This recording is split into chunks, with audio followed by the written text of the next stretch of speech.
আজকে 10ই আগস্ট রোজ রবিবার।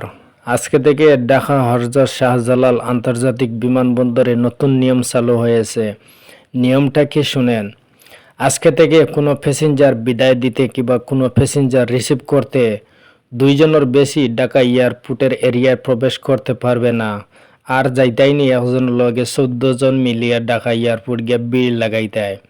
আজকে থেকে এই নিয়ম চালু করা হয়েছে। আর 2 জনের উপরে প্যাসেঞ্জারের সাথে কেউ ঢাকা এয়ারপোর্ট প্রবেশ করতে পারবে না এবং কোনো প্যাসেঞ্জার যদি সে রিসিভ করতেও যায় 2 জনের বেশি ঢাকা এয়ারপোর্টের এরিয়ায় কেউ প্রবেশ করতে পারবে না। আর যাইতাই একজনের লগে 14 জন। এইবার বুঝা টেলা। এই নিয়মটা কার কাছে কিলা লাগছে একটা কমেন্ট করে জানাইবা। কিন্তু আমার কাছে ভালোও লাগছে।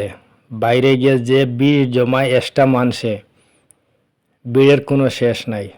অবশ্যই তো সবাই অবগত, যারা যারা এয়ারপোর্ট গেছেন সবাই দেখছেন যে এক্সট্রা মানুষে কি পরিমাণ ভিড় লাগায় এয়ারপোর্টের ভিতরে।